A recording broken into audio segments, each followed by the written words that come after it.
Olá, pessoal. Vamos iniciar agora a nossa quarta aula, né? Sou a professora Dirce Efigênia Brito Lopes e Oliveira e estarei ministrando a disciplina didática 2 para vocês, tá? Nós temos que lembrar todas as nossas informações dadas e estudadas nas aulas anteriores, né? Porque a partir de agora a gente já vai estar finalizando as nossas questões dentro da proposta da didática 2, ok? Vamos lá? Nós vamos falar um pouco agora sobre o caráter interativo e comunicativo do processo educativo, tá? Então, nós temos que entender que na questão das aulas, nós temos que utilizar essa comunicação constantemente. Muitos de nós acham que você chegando na sala e ficando mais calado, seus alunos vão ficar calados também. Mas, na realidade, você é professor, você trabalha com a comunicação. Lembre-se bastante dessa situação, tá? Então, nós temos que o caráter do processo educativo, ele não pode se limitar à transmissão de conhecimento somente, né? Então, nós não podemos, só professor, transmitir o conhecimento dos nossos alunos. Nós temos que trabalhar com como é que esse nosso aluno está recebendo esse conteúdo que a gente está trabalhando, ok? Então, a comunicação, ela vai constituir em um fenômeno complexo, né? Um fenômeno complexo onde se relacionam diversos sujeitos com a intenção de expressar, de criar, de recriar e, é lógico, negociar um conjunto de significações. Mas para isso nós temos algumas regras, né? E essas regras, elas têm que ser pré-estabelecidas no coletivo, entenderam? Bem, qual o conceito então de comunicação? O que é comunicação, né? Então, etimologicamente, o conceito da palavra comunicação tem sua origem no latim, communis, né? E isso quer dizer um substantivo de ação que significa comum, fazer coletivo, fazer comum, né? Então, comunicação tem diferentes significados. Ora se refere a objeto feito em comum, né? Então, ou ora aos objetos físicos de transporte usados para conduzir as mensagens. Então, a gente tem que analisar todas essas situações dentro do conceito de comunicação, ok? Bem, seu significado etimológico, ele está relacionado com o substantivo de ação, ou seja, que leva a uma ambiguidade de significados. Primeiro, transmitir algo que já foi apropriado por alguém e depois passado para o outro. Então, eu me apropriei de alguma coisa e repassei. Então, eu fiz uma comunicação daquilo que eu me apropriei, né? Esse processo é unidirecional, pois a ação se dá em um só sentido. Eu estou comunicando a vocês o que aconteceu, ok? Então, de um só sentido. 2, compartilhar, ou seja, compartilhar, no sentido de usar ou possuir algo em comum com alguém. Né? Então, tornar conhecido o que foi produzido. Então, todo ato que realizamos é co-construído. Estão entendendo, gente? Então, assim, se eu comunico alguma coisa, se eu compartilho, eu estou co-construindo alguma coisa que já foi me passado. Né? Então, não a realizamos por nós mesmos, mas em interação social, tá ok? Então, o significado de um enunciado nunca está concluído e o que o outro faz em continuação completa, mas nunca definitivamente. Pensem bastante nisso, porque nessa perspectiva é que a comunicação é circular. Ela começa comigo, mas daí você gera, você transmite de outra forma, entenderam? Por isso que é um processo de comunicação. Na atualidade, então, os meios eletrônicos submetem, é lógico que a gente está falando de internet, de WhatsApp e tudo mais, né? Outra revolução comunicativa, porque modificam a vida em vários aspectos e também mais complexos, né? Quando você pensa em comunicar alguma coisa, quando você chega lá no seu WhatsApp, muitos já foram, passaram e repassaram essa mensagem, né? Então, cria-se um novo paradigma da comunicação e leva a questionar. O que a gente questiona, né? As nossas práticas, a verificar se há a adaptação a essas novas circunstâncias, o que realmente está acontecendo, né? Então, nesse sentido da transmissão, né, a comunicação ela chega a ser manipuladora, né, e dominadora. Então, a gente tem que entender, muitas vezes você está manipulando e você está dominando algumas situações de alguns sujeitos. Tá? Então, quais são esses métodos teóricos da comunicação? Mostra lá para mim, Clítia. Então, nós temos lá, modelos teóricos de comunicação, entendida como um processo social, básico e elemento da natureza humana, foi objeto de estudo de diferentes áreas do conhecimento. Quais são os modelos? Comunicação como persuasão. Nós temos lá, descrição. O que é isso? A comunicação como transferência de ideia do emissor para o receptor. É um processo positivo de persuasão, instrumento de manipulação do comportamento com fins comerciais e de propaganda política. Seu objetivo teórico é explicar as leis que prevêem o comportamento para manipular as pessoas. Então, quando você comunica para persuadir, você está com o objetivo de manipular as pessoas. Como você comunica como informação, a comunicação como informação, aí é um processo de transmissão de bits através de canais. O objetivo é controlar o processo de transmissão. Né? É um modelo formal baseado em estudos de engenharia das telecomunicações e na transferência física da informação por meio de máquinas. Né? Mas com a otimização e eficiência do processo de transmissão. Então, nesse sentido aí, você vai transmitir fidedignamente o que está sendo passado. Tá? Comunicação como uso da linguagem. É um sistema formal e estruturado de significado, um processo dinâmico das relações manifestadas. O objetivo, então, é explicar as estruturas universais dos sentidos sociais e preocupa-se muito em analisar as características históricas contextuais das mensagens. Então, como é que essas mensagens chegaram? A partir de quê? Qual é a veracidade delas? Né? Analisar essas questões de relações sociais entre uma mensagem e outra, o que realmente ela quer trazer para nós. Comunicação como mercadoria. A comunicação como mercadoria é aquela que é produzida pela indústria cultural. O objetivo de explicar as leis a partir de uma visão materialista da relação do homem e sociedade. Então, é muito interessante quando você percebe essa comunicação como mercadoria, porque essas mensagens dos meios de informação de massa são consideradas como mercadorias culturais. Todo momento que você abre, por exemplo, uma internet, alguma coisa que você quer ver, já vem uma comunicação, é alguma coisa para você explanar sobre aquela determinada situação. Né? E você, mesmo que não querendo, você acaba fazendo a leitura daquilo que está sendo posto para você lá, né? É um anúncio, é alguma coisa assim. Então, é venda de mercadorias, que você nem tem interesse, mas está aparecendo para você. Comunicação como cultura.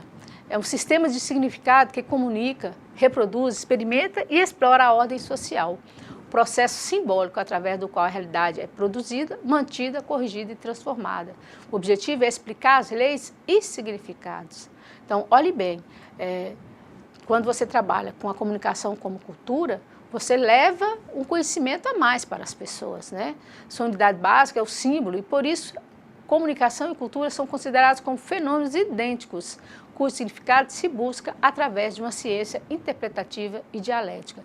Então, o que a gente propõe? Uma comunicação como cultura, uma comunicação como mercadoria, como linguagem, para persuasão? Como é que a gente propõe uma comunicação? Né? Penso que a gente tem que pensar, conhecer, ler, refletir sobre os tipos de comunicação que estão sendo postos aí. Né? Então, lembrando, volta para mim, Cristian, lembrando que esses 4 modelos, tá, de comunicação, eles aproximam mais do polo de transmissão. A gente tem que lembrar sobre essa situação de transmissão, que está mais dentro do significado das palavras propriamente dita. Mas essa concepção de comunicação, ela deixa assim, é concebida como uma linguagem. A gente tem que lembrar que quando a comunicação deixa de ser um processo unidirecional, ou seja, somente de uma direção para o outro, e passa a ser um processo de interlocução bidirecional, não é? Então, a gente mesmo, quando nós trabalhamos muito com chat, com os webinários, né? Então, nós queremos propor uma comunicação, uma discussão a mais, ok? Então, essa concepção de linguagem é concebida como uma prática social. Então, por que prática social? É um momento que a gente vai discutir, redefinir aquelas concepções que estão sendo postas ali, tá? Então, portanto, um fenômeno de natureza social e interpessoal que faz da linguagem um elemento constitutivo do pensamento. Então, a linguagem que nada mais é do que um elemento constitutivo do nosso pensamento. É algo que você expressa a partir do momento que você pensou sobre aquela situação. Ok? Entenderam aí, gente? Bem, vivemos então a transição do modelo de comunicação massivo, né? Então, essa comunicação em massa, para um modelo de comunicação mais interativa. Então, a gente tem que pensar o que nós vamos fazer, né? Então, olha aqui o que Silva propõe. Silva propõe que no ambiente da propaganda e marketing, né, busca-se o diálogo entre produtor, produto e cliente, né? E na esfera social, o novo espectador é menos passivo, né? Então, quando você está mexendo com as internets aí, com as redes sociais, as pessoas são menos passivas, elas discutem, elas postam o pensamento delas, elas criticam, né? Então, diante da mensagem, fechada a sua intervenção e procura fazer o quê?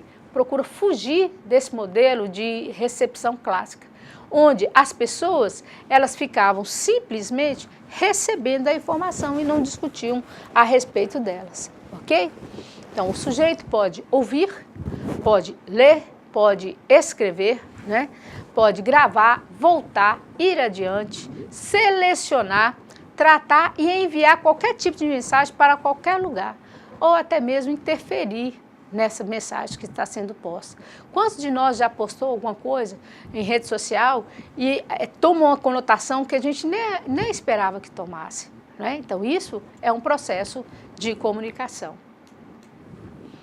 Então, como que propõe, então, essa comunicação como processo educativo? A comunicação no processo educativo não pode se limitar à transmissão de conhecimento por parte do professor, simplificando a sua participação como emissor e receptor e do aluno como emissor e receptor, não é? No processo de criação, recriação e negociação, entram em jogo práticas comunicativas de diversas formas, verbais, não verbais, audiovisuais, sinestésicas, que se relacionam para constituir universos de significação e que determinam, através do ato pedagógico, o nível de afetividade do processo docente, previsto ou improvisado pelo professor, com o mediador que tem em suas mãos a direção do processo de comunicação.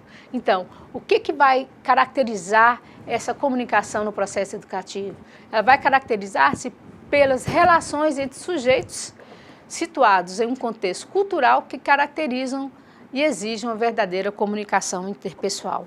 Então, a comunicação interpessoal, gente, ela é importantíssima. Então, não dá para você ser professor e somente você ter o dom da fala, né? De se comunicar. Você tem que propor aos seus alunos essa comunicação, essa participação, para que eles possam, junto com você, construir novos conhecimentos, né? Então, dentro de tudo isso que a gente falou, nós temos que verificar que não alterou muito essa questão da comunicação. O Paulo Freire, ele dizia que a comunicação, ou a avaliação, os processos de comunicação, eles não podem ser de A para B, mas A e B simultaneamente, né? E aí sim se constrói outros conhecimentos mais importantes. É preciso, então, ter consciência de que o conhecimento não está mais centrado na emissão, né? Que é necessário modificar a comunicação na aprendizagem, na construção do conhecimento, no exercício da participação cidadã, em busca da interatividade.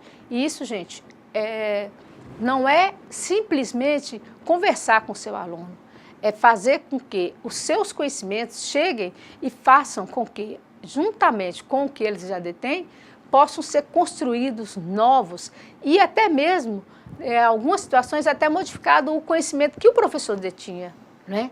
Mas de senso comum. Mas a ciência, ela tem que ser posta e tem que ser divulgada para todos.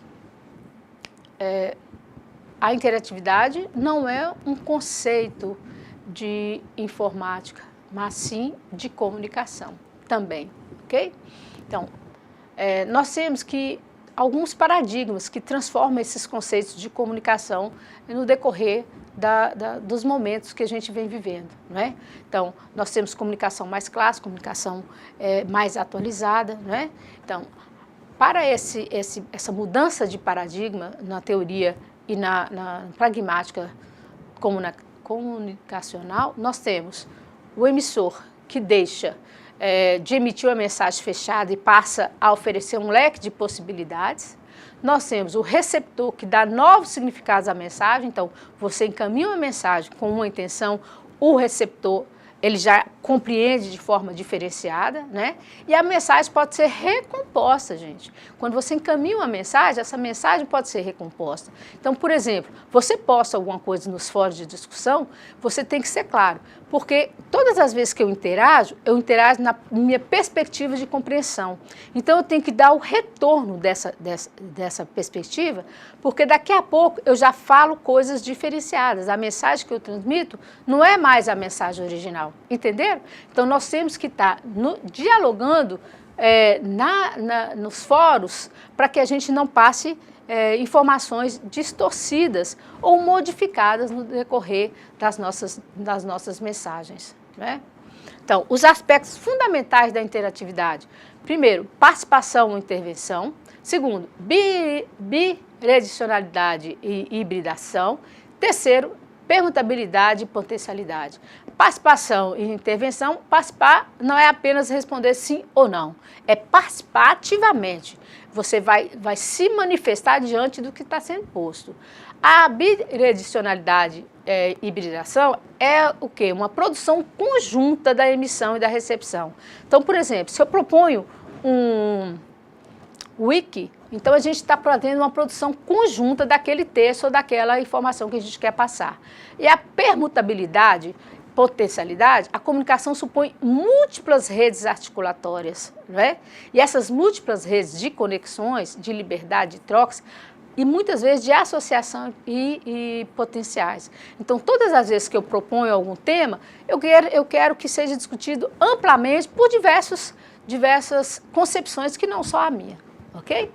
Então, também é uma forma de comunicar, né? São 5 as habilidades para promover essa interatividade. Vamos lá? Nas 5 habilidades? Primeira, pressupor a participação e intervenção dos alunos, sabendo que participar é muito mais que responder sim ou não. Então, primeira coisa, nós temos que pressupor que o nosso aluno vai participar. 2, garantir essa bidirecionalidade na emissão e recepção. Então, eu tenho que fazer tudo para que eu possa passar a informação, a mensagem, para que o meu aluno possa me dar o feedback também. 3, disponibilizar múltiplas redes articulatórias, sabendo que não se propõe uma mensagem fechada, ao contrário, se oferece informações em redes de conexões. Isso é importantíssimo também, gente.